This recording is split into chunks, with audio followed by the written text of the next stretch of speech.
Morning, everybody. Welcome back to Law and Legitimacy. It's Thursday. We're zeroing in on the weekend. We've passed hump day. We've ridden the NVIDIA wave. The after hours earnings last night were a shock. Hat tip to my son, who said, take a look at NVIDIA this week, Dad. They've got an earnings call. It's going to blow you away. And he doesn't work for NVIDIA. So I did, and wow, impressive. But we now are one step closer to the Iowa caucuses, and we've had, which are, I guess, 5 months out. The 2024 election campaign is beginning to take shape. And last night, 8 Republican hopefuls took the stage, and I guess it was Milwaukee, to compare their stuff and to give us an opportunity to look at them and see what we think. The Donald wasn't there. He was chitter-chattering with Tucker, and we're going to talk a little bit about all that. I, of course, did not watch the debate. I'm stubborn, and I like to get a good night's rest. I was awake. I debated whether to turn the television on and watch it for 2 hours, but I thought, wait, I haven't turned the television on to watch news or politics in more than 2 years, and I'm not missing a thing. So I thought I'd rely on Mike, who did watch it. Mike, tell us about the debate. What were your impressions? Man, I'm always surprised to see that many people on stage that believe they have a shot to be the nation's highest elected leader. I think let's see how many, I'm going to lose count here, but we had Mike Pence, Chris Christie, Nikki Haley, Tim Scott, Vivek Ramaswamy, Ron DeSantis, and then 2 marginal, Asa Hutchinson and Governor Burgum from, I can't remember his first name right now. I apologize for that, but from North Dakota, the governor from North Dakota. He apparently injured himself earlier in the morning playing basketball, so he gets some pain points. But who do we rule out? He made a cheeky reference to that, right, as they were sort of introducing themselves, and he said, I guess I took the instruction from my team when I was coming out here to break a leg too literally, kind of thing. So I actually, for the record, I was sitting there and I realized that the first time I was like, yeah, I generally agree with everything he said. And the second time he opened his mouth and said, okay, he's, pretty sharp. And then the third time he said something even more aggressive. And it felt like he was getting into a comfort zone. So I actually think, there are a couple of issues that I would probably depart on, but Burgum made a overall good showing for himself. I don't know that statistically it's going to matter, but I would say that between him and Asa Hutchinson, Burgum easily outclassed Hutchinson. Hutchinson didn't belong on that stage, and that became obvious for other reasons. But overall, people there were there to really see 3 people, right? And that's right. So I love this. Don McNeil, GOP thinks we are living in 2004. Only Vivek has any insight into the new electorate. There was nothing more indicative of that contrast than Mike Pence continuing to try and dog Vivek the entire night. And to Vivek's credit, he gave it back to him in ways that are frankly embarrassing if you're in somebody like Mike Pence's position.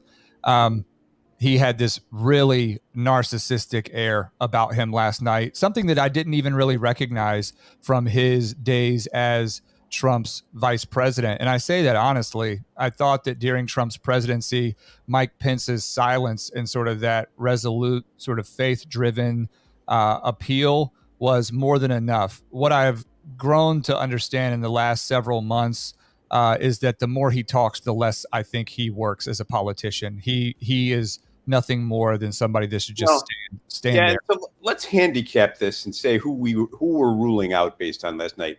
And I realize I have a lot of nerve saying this, not having watched, but I've read plenty about it and I'm following the race. I'm ruling out Chris Christie as a fat attack dog whose role is to be the anti-Trump. So he's done. Mike Pence is the national undertaker. He's the guy you go to when your 93-year-old grandmother died and you're not too upset about it, but you want somebody to put on a good show. So forget Pence.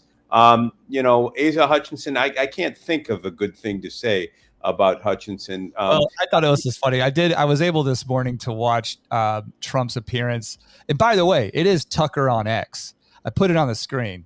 He's changed the name of the show to Tucker on X. So I'm taking a victory lap on that one. I just think it's funny that the name is now Tucker on X. Not that it's literal, but also just the drug reference is funny to me.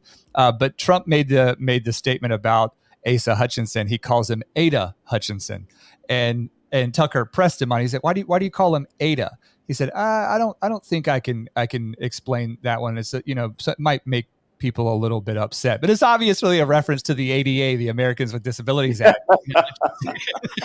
And so I just, Trump's humor is still there. I thought that was good, but I wish that I had been able to kind of watch those in quick succession. Maybe it was good that I slept and then listened to Tucker on X, but I wanted to at least throw that out there. Yeah, Asa Hutchinson, he's not even in the picture. Okay, so Hutchinson's out, Christie's out, Pence is out. You were impressed with Nikki Haley last night. I'm not necessarily as a winner, but as having the necessary fire to see this thing through to the end. Tell us why. I think I said a while back that I don't support Nikki Haley. I don't even respect her, and but yet she was on fire last night. She was saying a lot of words, Norm, and she was arguing over top of Vivek so that he could not correct the misstatements that she was making on his behalf.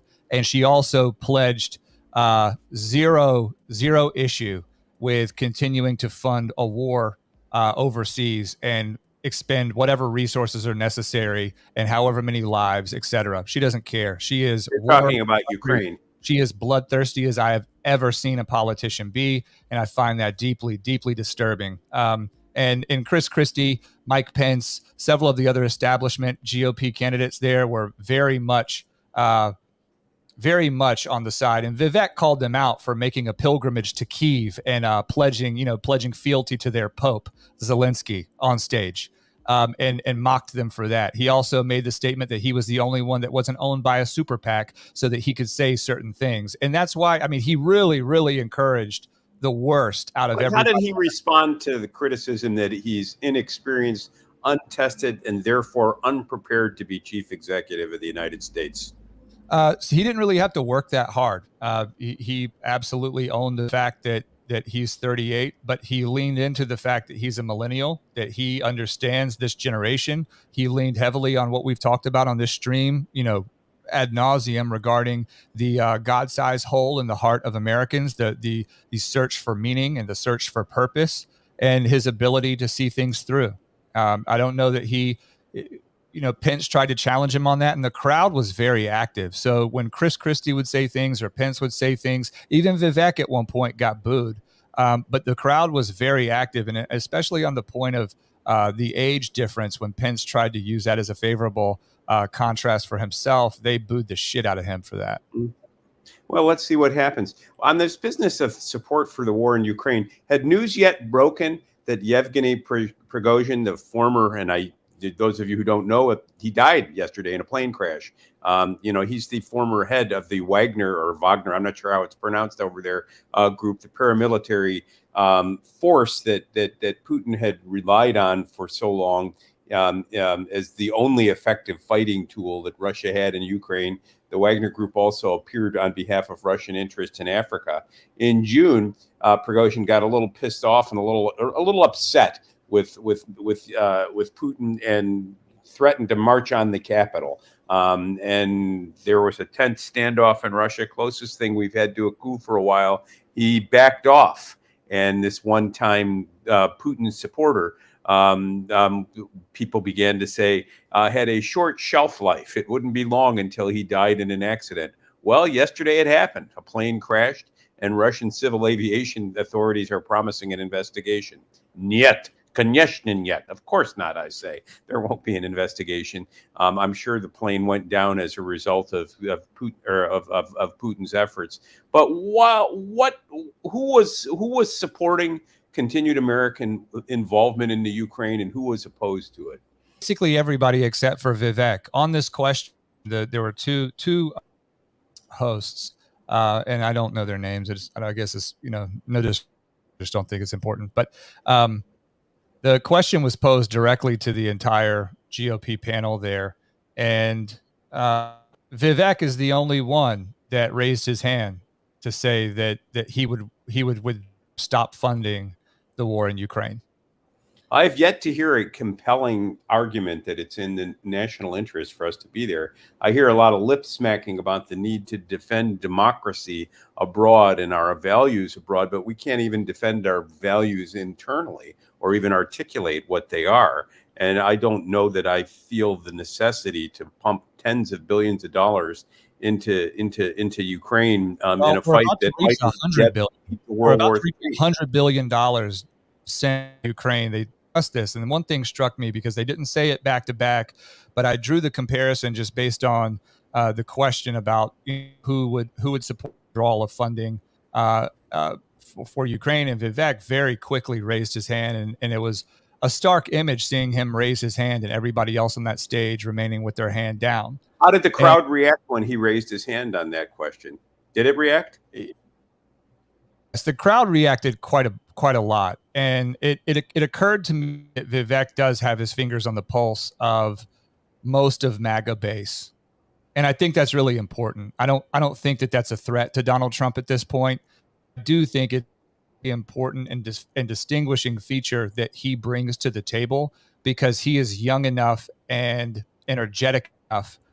His vitality and then his elegance with being able to move through these various topics. There was just nobody on that stage, Norm. I've said it to you before. Listening to him, watching him in comparison to these others, it's just like going to the drag strip and then seeing a bunch of tricycles lined up against, Andretti or a Tesla or something like that. It's amazing how inept by comparison appear when they are sitting in front of someone with elite level debate skills and an articulable vision for what he wants to bring to the country. Well, I understand that Cheeseburger Christie, that's our new nickname for Christie, Cheeseburger. I understand that Cheeseburger Christie said that to Vivek, you sound like Chat GPT. Did that get any play? Yeah, a little bit. It got, and I think laughed at that. I thought it was sort of a cheap shot, but the fact is, it's like, you listen to Chris Christie and you're not even really sure what he's talking about. He was discussing his time in New Jersey, trying to defend his trip over to Kyiv. He made a remark at one point that was talking about excess or something like that. And I thought to myself that, some with his kind of weight problems and lack of self-control and discipline is the last person I would take any advice on in terms of curbing water excess. But Chris and Mike Pence both, I feel like, gave performance that is disqualifying. Well, on that topic, the next debates will be, and there'll be a little bit more strenuous requirements to participate, are set for September 27th. Who from this panel of 8 is going to be invited back, in your view? Well, DeSantis will be back. I'm not sure whether he'll be at center stage. I think that, they obviously put them on the stage in terms of prominence in how they're polling. And Vivek and DeSantis were side by side at center stage. Then they were flanked on either side by Chris, and then Pence to, I think, Christie's left at those flipped. And then there is obviously Nikki Haley, and then Tim Scott, etc. But Tim Scott, he won't be there. He's just too slow, and his rhetoric is clumsy. He doesn't have that it factor. Nikki Haley will probably be there because I assume that in September the war in Ukraine will still be going, and whomever is donating to her PAC is going to want to, and keep a hawk at the table. And I think that Pence will likely still be there. And I know Vivek will. So did immigration come up at all last night as a topic? I say this because I saw a story in the New York Post yesterday. The city of New York is beside itself. There are 3,000 more illegal migrants decamped on New York City yesterday. And the city is reaching the breaking point. As the headline says, it's simply unsustainable. And so as we move into the fall and the winter months, when the problem of housing homeless people and people without resources becomes even more acute, I think New York's reaching a crisis point. What is it going to do? And did any of the candidates have an answer or a solution or insight?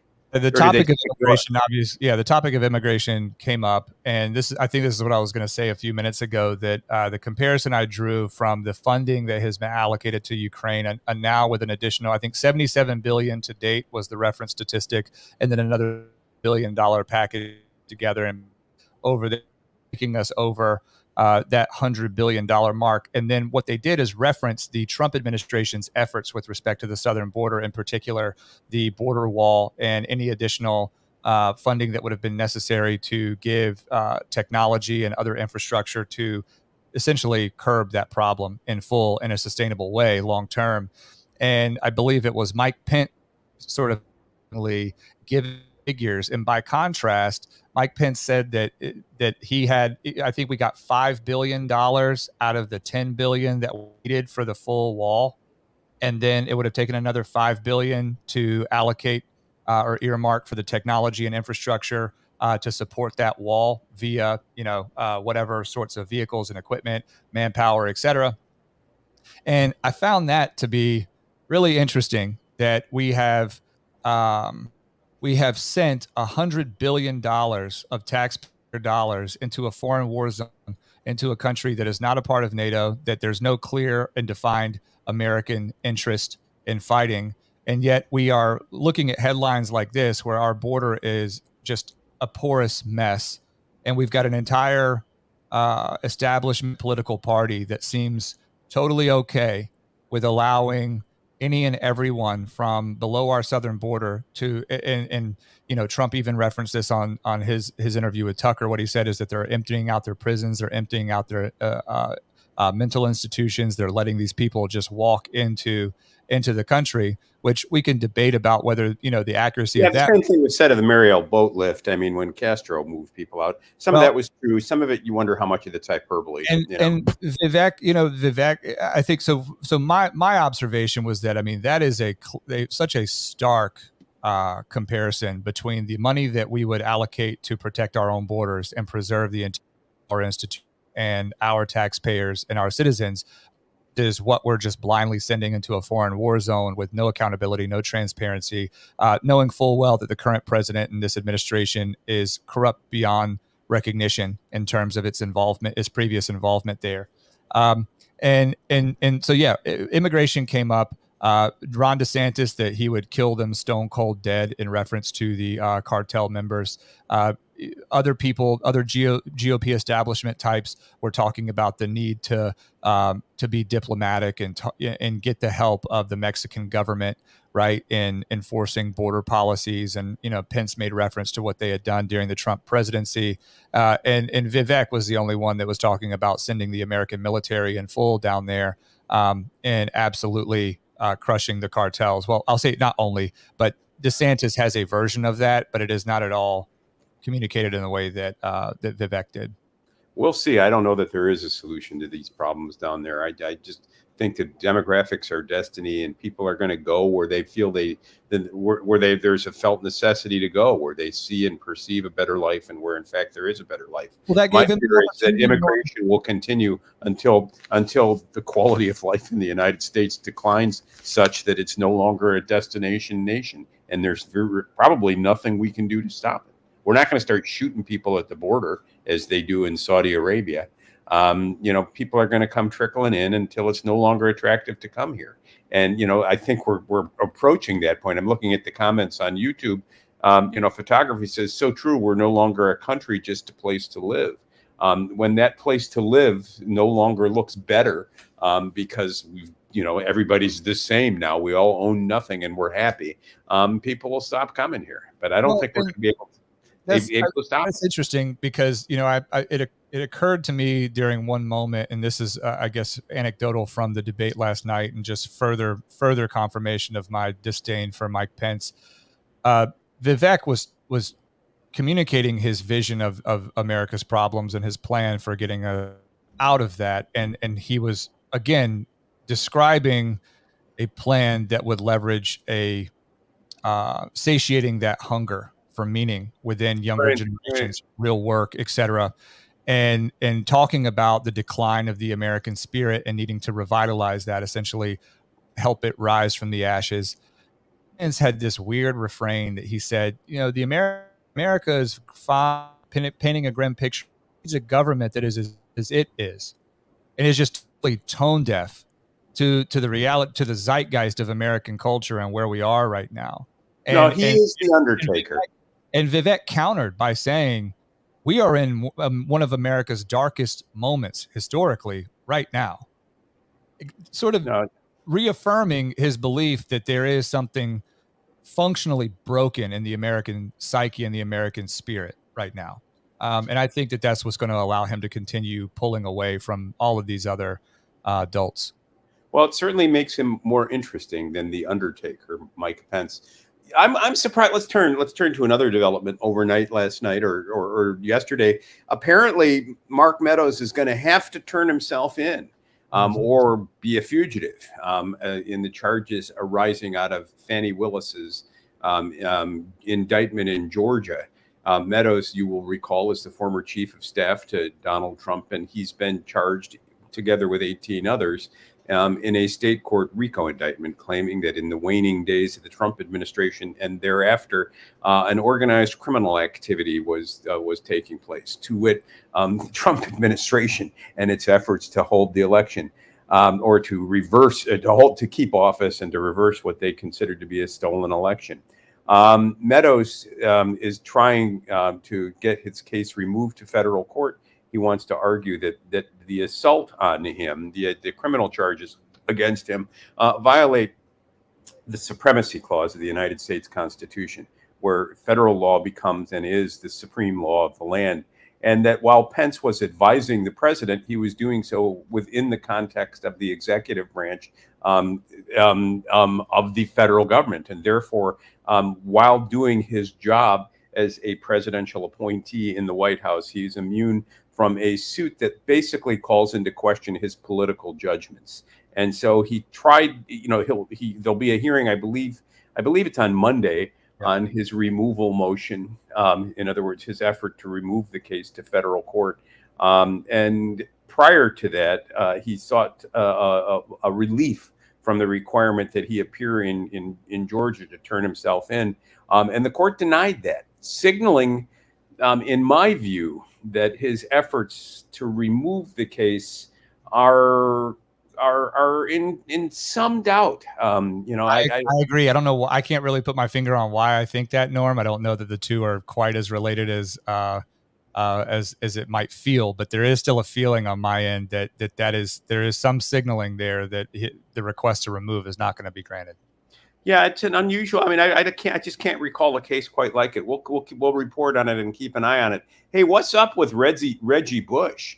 This was. So it was reported yesterday that Reggie Bush, by and through his star attorney Ben Crump, let's not go there, will be suing the NCAA. Did Ben Crump say that he was that Reggie was screwed with by the NCAA as a result of systemic racism? I haven't been able to find a copy of the complaint yet, but the morning is still relatively early. It was announced yesterday that Reggie Bush is going to be suing the NCAA grounded in defamation.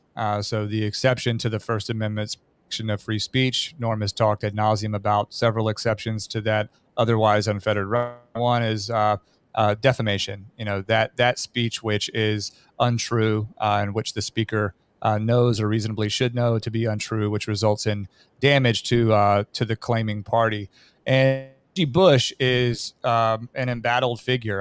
In 2005, when he won the Heisman Trophy with USC, University of Southern California, that era of football was simply amazing. I've been watching back to the early or the mid 2000s Florida Gators teams with Tim Tebow and several other, Urban Meyer, et cetera. And this was the same era. The Matt Leinart USC Trojans, the Reggie Bush USC Trojans. This was when football really began in the public consciousness to represent my generation of football. You had, the iconic imagery of Reggie Bush running to the sideline with the ball, and then instead of, going in for a hit or running out of bounds or doing something normal that a running back would do. He does an around, like a behind the back move, and like literally takes the football from one side of his body to the other and lets the defender roll by him and then runs further for a touchdown. Reggie Bush was a phenomenal athlete, and he won the Heisman that year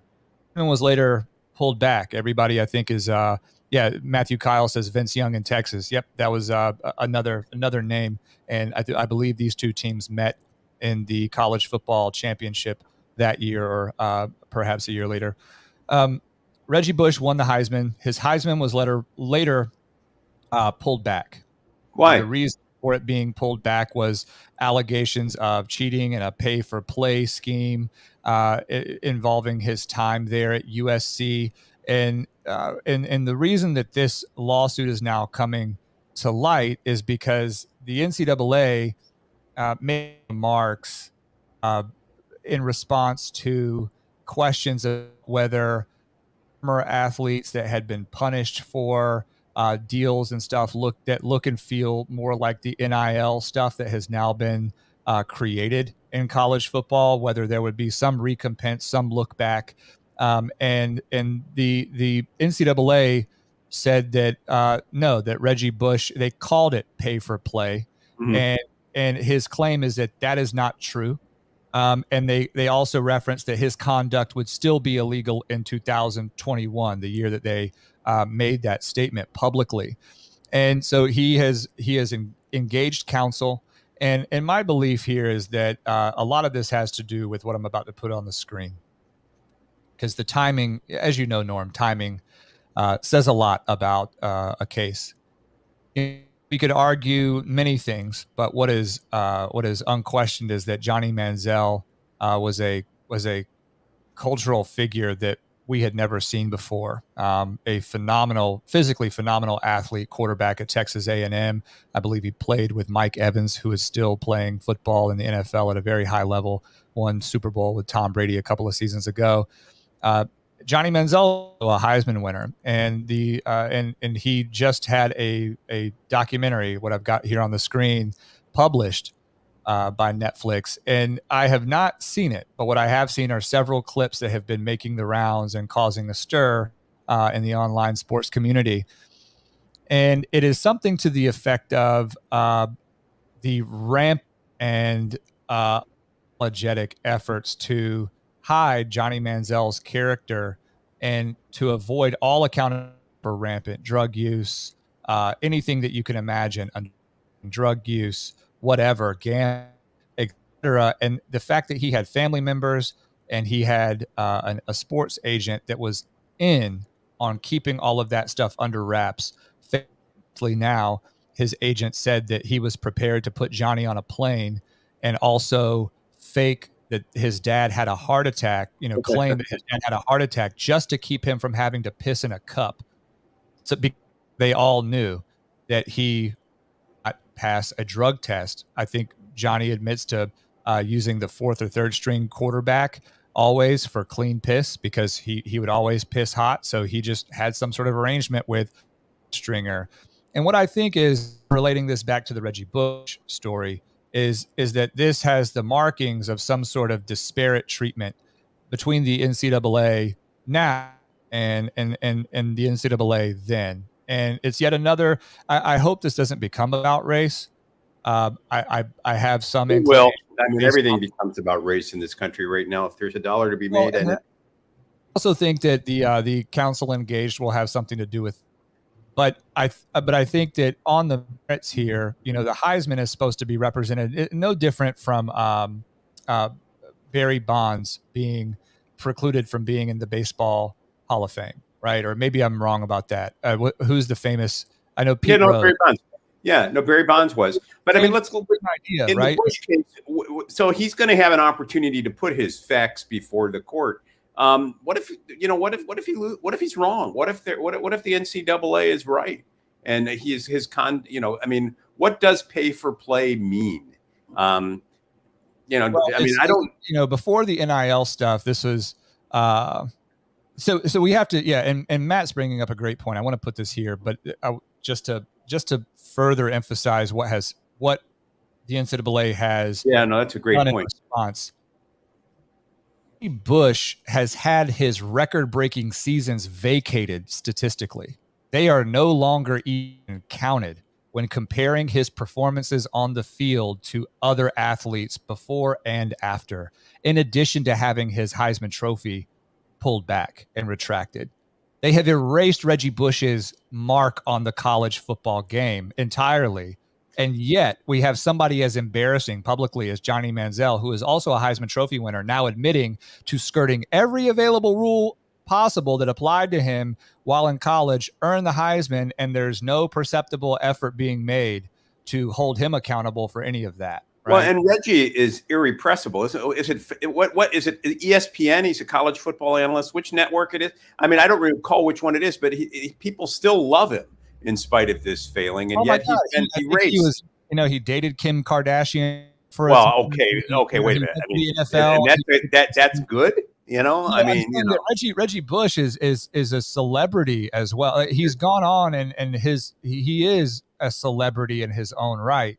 But I think that, and Matt said he thinks he's on Fox. I think that what the NCAA is going to have trouble with, not the legal merits of the norm. I think that the PR campaign is going to be a way great for them to shoulder in defamation suit, because ultimately what I believe Reggie really wants is his trophy back and his records restored. That's what I believe. And they should be. I mean, look, they should be. There's so much shenanigans going on at the margins, I suspect, of college sports. And as you point out, the Manziel story reflects that. We're watching the game to be entertained. And if somebody got, the blue noses at the NCAA trying to make this into some sort of monastic experience. Where, if you've lusted in your heart after a woman, you're guilty of sin. I'm just not going to apply the Jimmy Carter rule to college sports. I want to be entertained. I'm willing to forgive and forget some ethical lapses at the margins. Reggie Bush was a once in a lifetime phenomena and talent, and his record should be restored. It's almost like the vindictiveness against Pete Rose, in baseball. Pete Rose is not likable. I mean, in my view, in the same way that Reggie is. When I watch Reggie, and I think you're right, Matt, when I'm watching college football, and I think it is on Fox, I always want to listen to what he has to say. And he has the respect and admiration of everybody he appears on the screen with. There's just, he retains some gift, charisma, Greek term, gift of God. He's an original charismatic personality, and he's been able to transform his success on the field into continuing success. The NCAA should get over itself and restore his records and give him back the Heisman, Yeah, and Mari makes this point, I don't want to get too stuck on this because it's sort of a whataboutism thing, and no disrespect, Mari, but I do want to talk about it. This reminds me of the way that UNC treated Rashad McCants when Rashad McCants began sort of blowing the whistle on UNC's policy, shielding athletes from any sort of academic rigor, giving them tests, tutors, that kind of thing. And Rashad McCants was a part of a team that in UNC's basketball history that was dominant. Now, he had a failed career level, but I remember being one of my favorite players to watch during his time. And and the reason I is that this sort of pay for play, ethically questionable at best patterns and protocol that every major institution vying for TV and broadcast dollars and competing for titles because they're recruiting class the best in the country year over year, depending on what sport. University of Southern California in this context, and we're talking about the University of North Carolina with respect to basketball, blue heaven as it were, on the other end, Michael Jordan's alma mater kind of thing. The reality is that the NCAA is, yet again, here, maybe somebody one day will just put a clip of me together calling the NCAA feckless, because they are. It's a joke that they would be willing to rewrite and unwrite history based on something that has nothing to do with on the field play, or that has nothing to do with anything that would affect on the field play directly, such as performance enhancing drugs or any of that kind of stuff, right? Reggie Bush was never at the center of that kind of controversy. Feckless. Feckless. I love that word. Here is your assignment, folks. If you're listening to Law and Legitimacy today, you are to use the word feckless in some comment with somebody at the water cooler. And then when they say feckless, what are you talking about? You're supposed to tell them you're not listening to Law and Legitimacy, because you can get pivotal insight on what's going on in college sports, what's going on in national politics, what's going on in the law. You can also get introduced to words that aren't in common usage that will distinguish you from the muttering herd of cheeseburger quaffing people like Chris Christie. So anyhow, I diverted you, Mike. Oh, you didn't divert me. I think we've kind of gone over time. I'm looking back at the Rumble chat here. All of the, I don't want to say all, but the usual suspects are in the chat. BTL, T Girl, nice to see you this morning. Haley, MDMA for PTSD. In the Cloud was first in the chat. I think just some follow-up comments. Freedom Lover says, kind of late with this comment, but Vivek is interesting to most of us because Trump woke every one of us up, and lifelong politicians no longer interest us. Republican Party will move on to America first. T-Girl says, I like Vivek, but I do feel he is being pushed on us by some other players. He is still 10 points behind DeSantis, but that's the widespread feeling. T-Girl, I think... I've said this before, and I'll say it now because I think it's important. I do welcome any and all criticism and insight that you can send it to us by DM or email or wherever. But I want to read this stuff. I'll absorb this stuff. I haven't seen yet that has not been sufficiently disproven or categorized as anything other than sort of political foul play that we've become accustomed to. I think that him being 38, him being as energetic and aggressive and articulate as he is, yes, and then his history in business, right, is something that will give people natural, I guess, slow or suspicion of, right? But I think I told Norm the other day that by and through the work that I do, I am lucky to get to work with people who are achievers, strivers, and he reminds me a lot of some of the best clients that I've ever had the good fortune to work with, and I think that means something. I hear you. My eyes are on Vivek because he's talking. I mean, Don McNeil in YouTube had a great comment. I like Vivek's statement on how increasing crime is related to a lack of purpose in younger generations. Pence countered by praising all of America. Idiot. That would be Pence is the idiot. Vivek is onto something. People want purpose. That there's a reason we have an intellectual tradition in the West. And there's a reason that people used to study philosophy and ideas, because we used to think that somehow integrity mattered. And that if the content of a person's character defined their lives and the limits and meet the metes and bounds of what was possible, but more than what was possible, what was worth doing. And we seem to have lost the willingness to discuss worth in general terms. We've compressed it into competing identities. It's tearing the country apart. Vivek, we're rooting for you. Get ready for September 27. Come out swinging, take no prisoners. Donald, show up at the debate. Strut your stuff. Let's see what you got by contrast to people who aren't polling your numbers. Because let's face it, big guy, your sell-by date is fast approaching, and we the people will still need leadership thereafter. Yeah, and I hope you watched his Tucker on X appearance. I think he had over 20 million impressions on that published video within the first 40 minutes, or I think I saw something like 70 something million impressions within the first 40 minutes of it being published. So, wow. People are paying attention to that. Not sure what the Fox numbers look like, but Trump is still the king, right. and Vivek is pushing further toward that.